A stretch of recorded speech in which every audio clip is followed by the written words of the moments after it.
I was going to Wichita State University and I was a heptathlete. So I wanted to get a gold medal, I wanted to go to the Olympics, I wanted to be an inspiration, and I was pushing my body to the limit.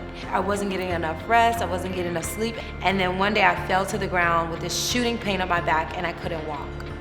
And I was like, okay, this is serious. So I went to the doctor and they told me I had a stress fracture.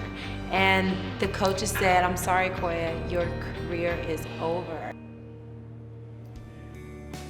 So when this happened, I was devastated. I went into, depression. I was crying in classes. And so the counselor said, hey, try this yoga thing. And I remember my first class trying to do a headstand, and I was like, this is so painful. How can anyone do this? And so the teacher saw me struggling. She came over to me. She was like, you know what? I just want you to breathe.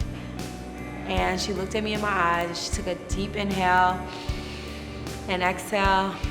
And I just feel that sensation, that tingle, and I was like, okay, this is good. And so I just kept doing yoga every day, and I got better and better, and I started swimming. And after a year of rehab, I went back to track and field. I won my conference meet, and I led Wichita State to their first women's title.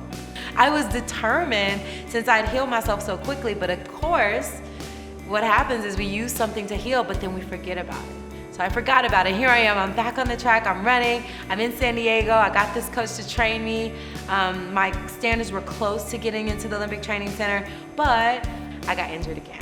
This time I pulled my hamstring, and I was like, oh no, not again.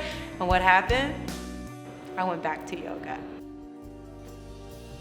The reoccurring theme is that I would hurt myself and I would push myself too hard, and then I would come back to yoga. And I was like, okay, something's gotta give. I know I have to take better care of myself. And I was like, you know what, I need to learn more. So at this point, I saw this ad for a yoga teacher training.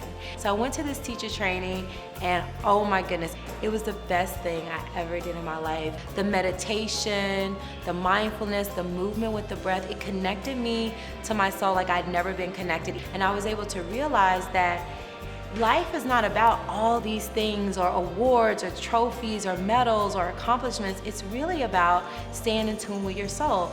And so I fell in love with yoga, and I became a yoga teacher. And so to me, yoga is a gift, and I want to give that gift to as many people as possible.